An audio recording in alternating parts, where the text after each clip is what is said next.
Legendary weapons. You know, those weapons you looked up on YouTube to get that one left achievement and never actually used them? Well, I thought about something.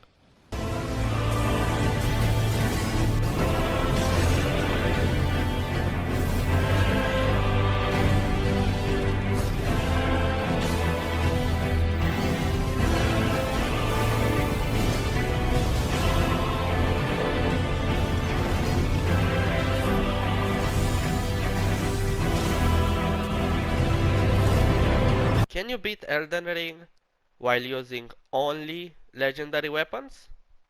Let's first clarify what I will consider a legendary weapon throughout this run. A legendary weapon is a weapon with a yellow glow or a yellow background when you pick it up, or a weapon transposed from a demigod remembrance. And just to spice it up a bit, I decided I will switch weapons for every remembrance boss fight. If you are wondering why I included the boss weapons, well, it's because 1. You need to kill a godlike being in order to get them, and 2. There are actually not enough legendary weapons to switch for every boss. With this out of the way, let us begin. I made a character with the face and the name fitting for this challenge, and since I needed mostly strength and fate at the beginning of this challenge, I chose the Confessor class, which will come in handy to wield the first few weapons of the run. I woke up to the sound of some guy yelling at me to wake up and proceeded to ignore the tutorial. As I finally went outside, I did what I always do when I go outside. I ignored everything to focus on my goal. That goal being getting to the Keria Manor in order to acquire the first weapon of the run. Without this weapon, I'd have to compromise and actually use a pesky normal weapon, and we don't do that here. So, I went past the bridge, through the swamp, and got to the manor. I avoided Uncle Jerry's handy hands, ran past some blue boys, and finally got the Sword of Night and Flame. Now, it was time to teleport back and beat a friendly merchant for his scepter.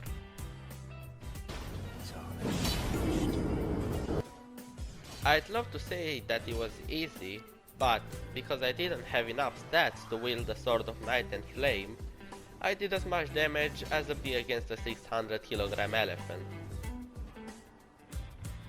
After I finally got his weapon, I went to Caelid and proceeded to hit a dragon for 2 hours straight so I can get just enough runes to use the scepter. With the dragon dead, I still had to farm 1 level to wield the scepter properly, and now that I can actually use a weapon, it was time for Mr. Omen. The fight was pretty straightforward. I just These foolish ambitions to rest. for about a dozen times, and then I finally got him. After that, I ignored everything in the castle and got to Godric in about 5 minutes. Even though he has the title of demigod, he was much easier than Margit. The only dangerous move he had was the fire breath in his second phase, but if you anticipate it and get away, this fight is going to be like taking the candy from a kid. That is. One day, we'll return together to our home, bathed in rays of gold. Even though the fight was pretty easy, I realized I needed to prepare more if I want to have an easier time. So, I went to get the Game of Thrones weapon, ignored the girl since if you never talk to her, to my knowledge she actually never dies. The boss was just as easy as ever and I finally had a new weapon in my arsenal. I decided to go to all available churches for sacred tears. On my way I stopped and said hi to Turtle Pope. I went through the worst area in the game. Okay, maybe second worst, and definitely did not die to Dire of Sauron 5 times. After that I went to help Alexander out of his hole, since he's going to be very useful later. I knew I had to find a reliable way to farm runes, and what other way than a good old Albanoric massacre. So, I went and started Var's quest, and after I embarrassed myself in multiplayer 3 times, I soaked some contracts in Maiden Blood and I finally got the thing. Against what Vars said, I went to the place immediately and bolted to the magical rune bank. I stood here and farmed Albanorix in order to wield Godric's axe and upgrade it to +2. I stopped by your friendly neighborhood dragon to get a glintstone key to enter into the academy. I went to the academy and just like every other teenager, I just speedran through it with ease. Now, it was time for the Dark Souls 1 wolf, but less sad and more angry, and with magic this time. I failed way too many times that I would like to admit, so let's just move on. I fought the guy before Renala since I was a bit worried about her second phase, but I discovered that the secret is to not think and just go unga bunga on her since she will stagger. At the end I clutched her with 1 HP to my name. Sadly, she doesn't really give a good weapon, so besides the rune and remembrance, I didn't really get anything useful from her. After that, I went to get the medallion in order to use the lift. I went to 4th height and got the first half, killed Blood Slash guy just for the fun of it, and then went back to 4th Farad to get the other half. After using the lift, I got to the Arthur's Plateau. I ignored Morgott. I tried to fight the Draconic Tree Sentinel, emphasis on tried, and after failing miserably, I decided to go and take the bell bearing for the 3 and 4 Somber's meeting stones. The boss of the cave was easy, just get far away from the round thing guy and then time for fighting one by one. After that, I went to farm some Albanorix in order to wield the Game of Thrones weapon and get some vitality so I don't die one shot against the Draconic Tree Sentinel, and also to upgrade the Game of Thrones weapon to +4. Now, it was time for Draconic Tree Sentinel. As you can see, I ate shit. After failing for 1 hour on TTS, I decided to go and kill Radahn and get some actually good weapons. So, I went to Caelid, and after talking to Blythe and Alexander, it was time for Radahn. Look, there was no way I was not summoning, since this is an actual good gimmick fight in a Souls game, which is pretty rare if you ask me. Got an embarrassing defeat first try, but later I got what can be described as the literal perfect run. Just watch this.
With Radahn down, I got his weapon and went back to farming in order to get 14 intelligence so I can wield it, and also 30 vigor so I'm not dead in one hit.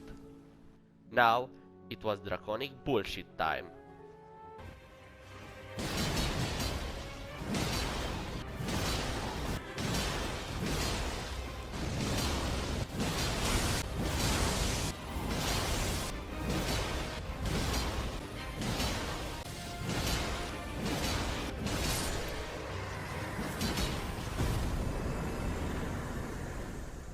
I speedran through the capital and got sniped by a gargoyle cosplaying as a sniper elite player.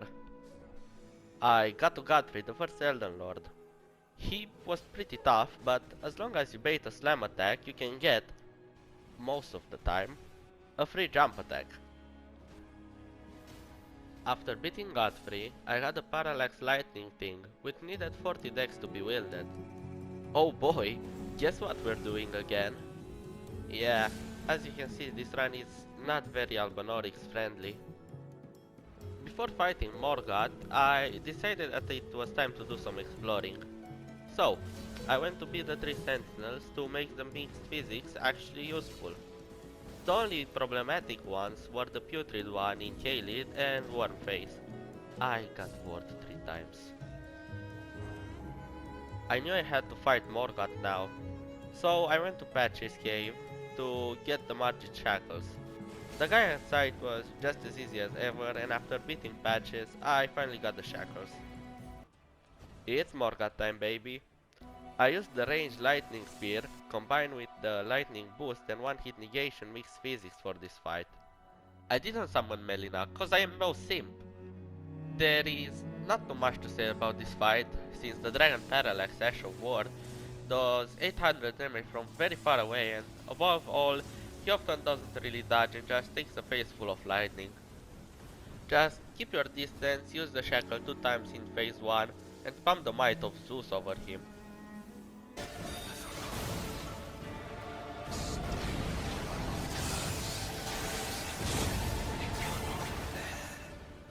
Second phase is just more of the same.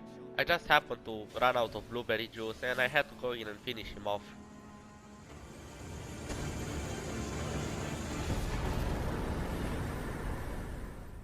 With Morgott now down, I went to the finger reader.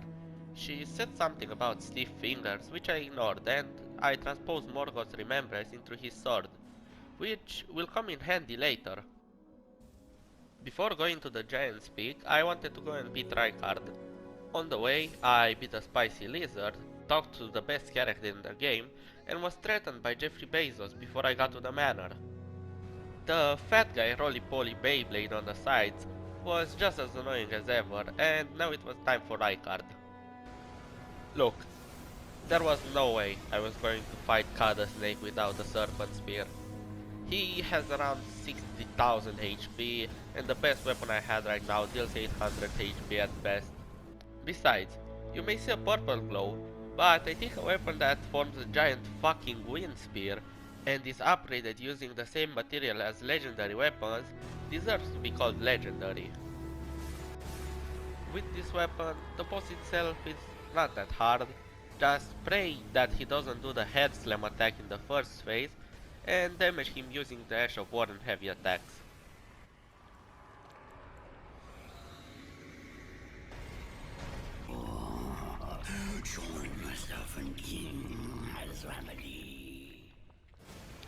The second phase is a bit trickier, but it's also a cakewalk. Just dodge the attacks in the first phase and try to stun lock him from going into the second phase by using Dash of War. It's either that or play a 90s bullet hell game while also fighting a giant snake. It's your choice. Now sit down, Vin Diesel. You and your family. After that I went to the Mountaintops in order to get the Somber Smithing Stone 5 and 6 Bell Bearing. And instead of going directly to the Fire Giant, I went on a legendary weapon hunt again.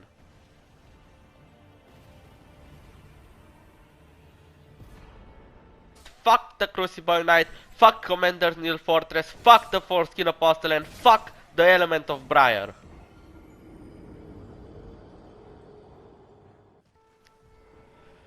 Phew.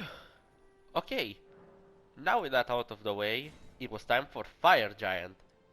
And I have to also make a confession. There was no way I was not summoning Alexander. First of all, he deserves this. And second, this is the most boring boss in the game. He moves places 10 times more often than Midir, the arena is pure garbage and I overall hate him. Besides, he gives one of the worst boss weapons in the game, so even the game knows it.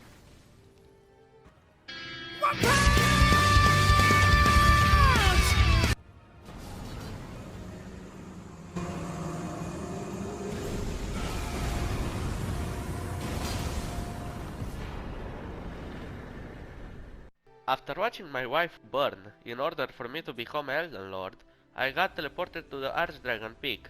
The walk to the worst dual battle in all of FromSoft games was pretty smooth.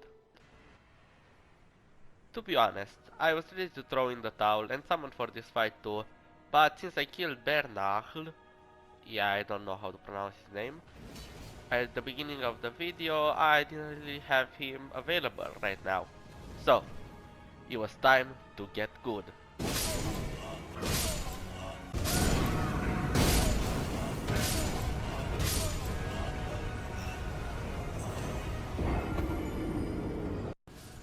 Yeah, this boss is absolute trash. I wish I could give advice for this, but it's just random. In the end, after trying 3 different weapons, the only reason I actually didn't quit the challenge was that I managed to kill one of them with bleed, and for some god knows what reason, the other guy died. It's apparently a 1.04 bug, so yeah, take that as advice if you want.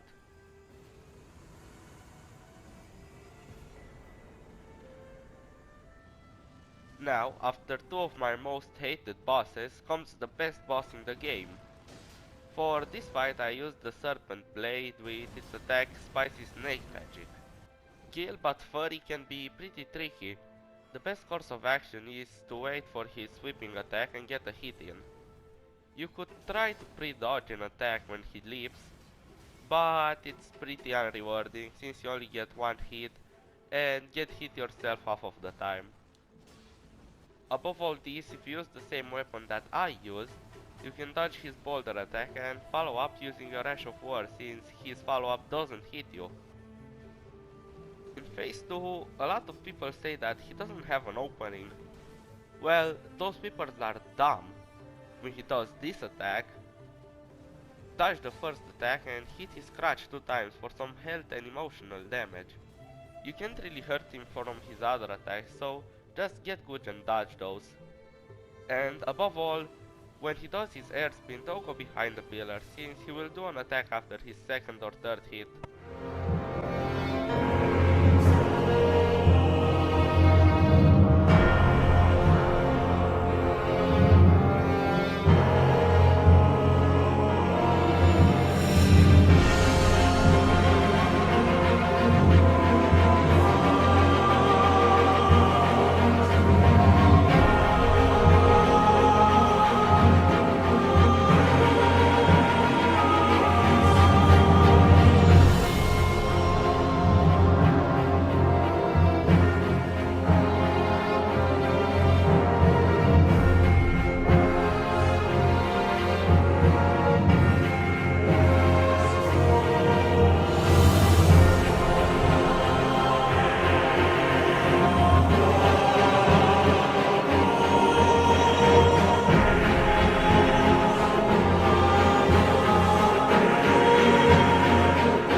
Now with the lion dog dead and the rune of death in my hands, the earth tree really started to burn. After I got teleported to the Gale boss arena, I decided to go back and fight Alexander, and after an epic fight he offered me his insights? Okay, thanks, I guess. The shard is gonna be particularly useful for the next boss. The next boss I was going to beat was Dragonlord Placidusax. I tried using a variety of weapons and in the end I settled for the Queen Blade, or the Godslayer Blade, however you wanna call it. This weapon's Ash of War combined with the shard deals around 3000 damage, if you manage to connect them of course. Just stay on his left and make sure you run behind him when he breathes fire or does his AoE attack. Phase 2 is kind of the same, he just attacks more often and teleports from time to time. Just watch out for when he is coming at you from the sky and attack when you have an opening. He will eventually go down.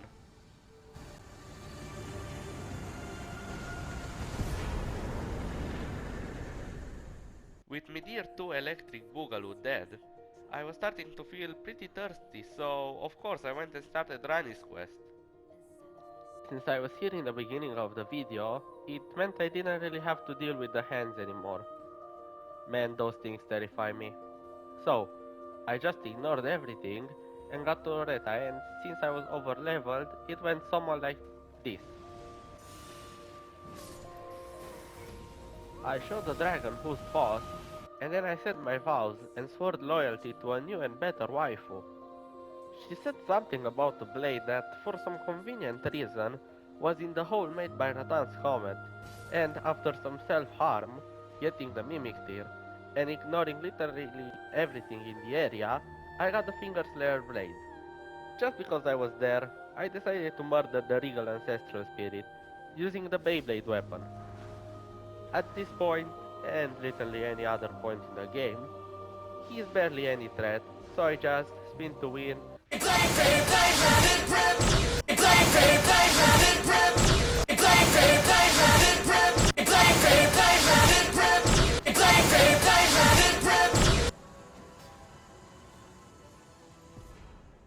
And used his remembrance to get the D-Rex. After that, I went back to my mistress to give her the blade. She thanked me and said that she will have to go on a journey, and like the gentleman and not total creep that I am, I followed her. A dogged fellow, aren't we? Joke's on you, I am into being insulted. She agreed to let me help, so I had to kill some sort of thing that was haunting her. After I disposed of the blight copycat, copy dog, Ranni thanked me and said her farewells. So I followed her again, which led me to the actual worst area in the game. After a painful travel through the lake of Cherry Sprite and about 9 jugs of red sauce, I made it to the natural born of the void. The boss was easy, but nevertheless annoying. This sextoy looking motherfucker keeps teleporting away from you and doing range attacks galore. Overall, just watch out for the beam and meteor shower, and you will dispose of it, eventually.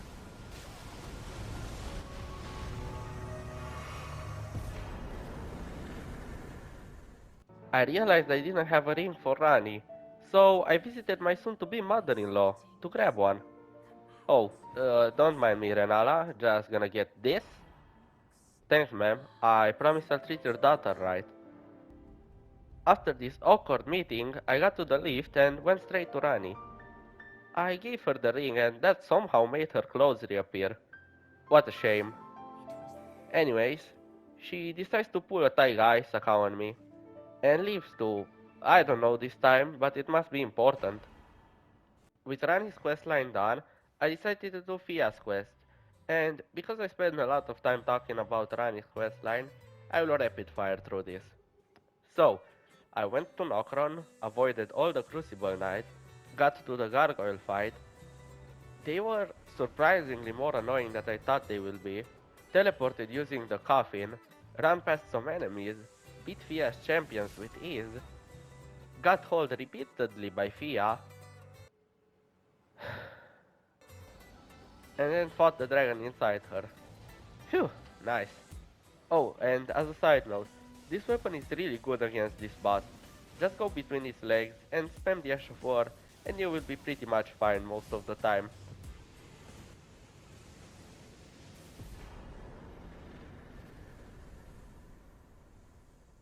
Oh, look at him. It's a Discord mod and he's kitten. As Morg was changed 2 times in his first phase, I whispered into his ear. I have seen the chat logs. We both know how old Mikola really was.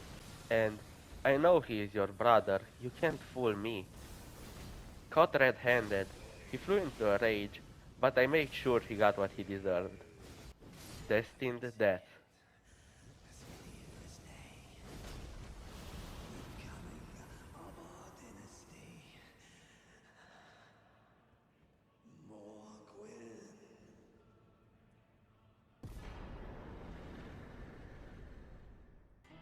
So, after defeating the boss that proves that George R.R. Martin really worked on Elden Ring, I went and got the 2 halves of the secret medallion.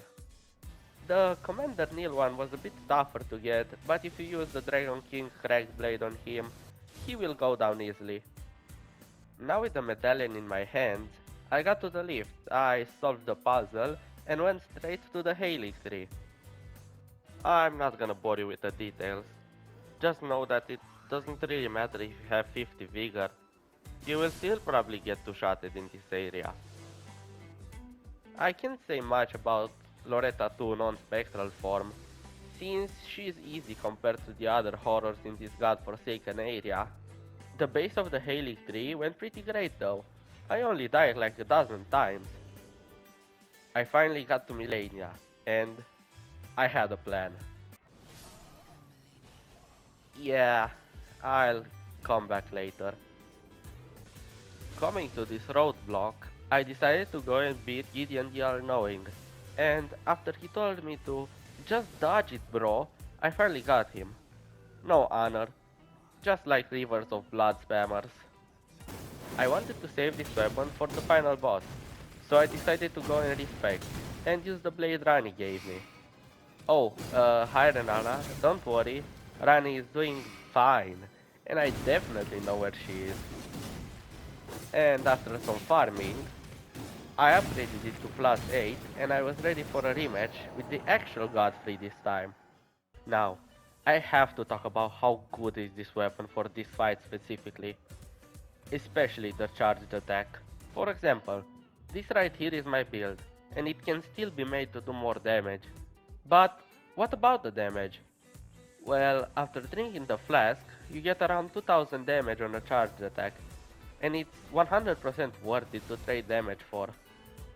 Just for example, these are the attacks you can get a heavy attack or a charged attack after.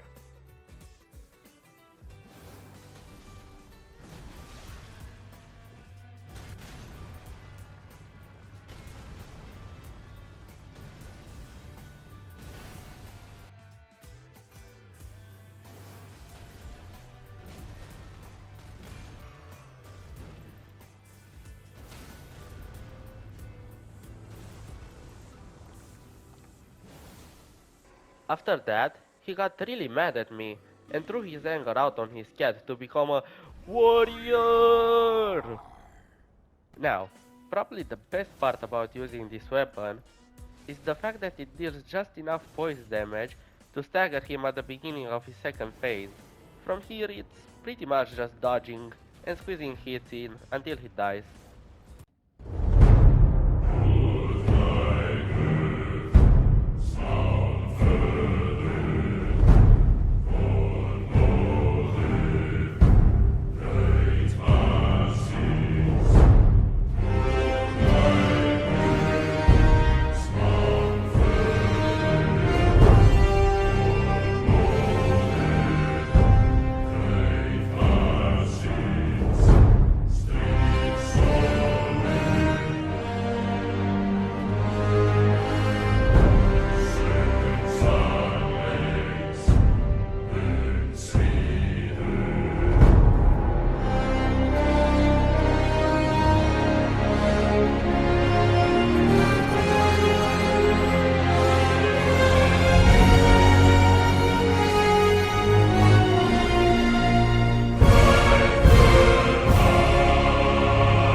With Godfrey dead and the seal broken, I thought I'd give another shot to Malenia.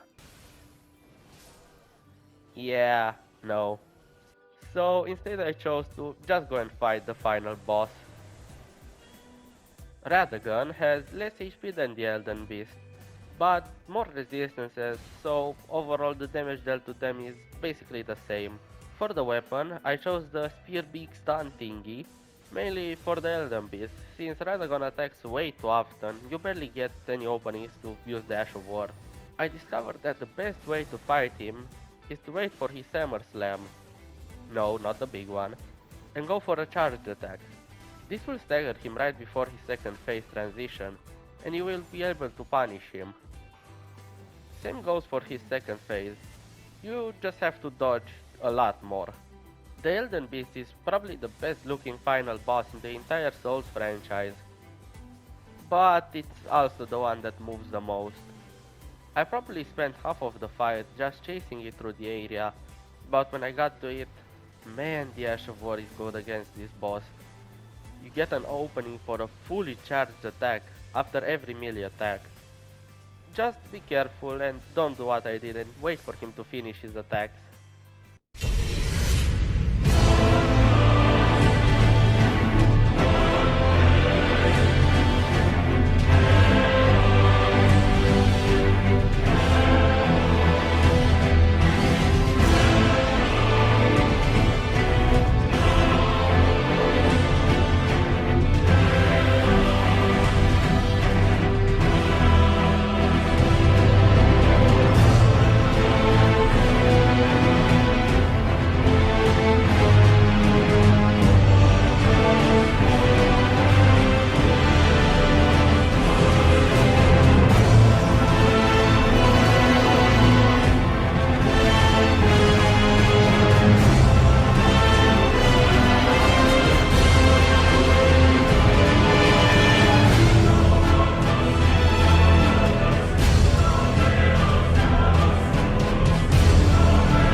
With every other boss dead, I got to address the elephant in the room.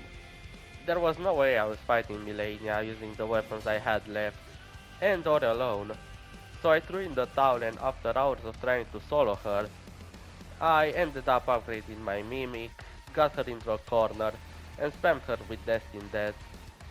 And for the second phase, I just swooped in to get the kill and let my Mimic do everything. But at the end I was still punished for my lack of honor. I also transposed her remembrance into a spell, just to show how much I hated her. Now it was finally time to go get the ending. Of course, I chose the Ranni ending, and after I watched the best cutscene in the game, the challenge was finally over. My fair consort eternal. Okay babe, but what hand am I supposed to take? So, can you beat Elden Ring with only legendary weapons? Yes, yes you actually can.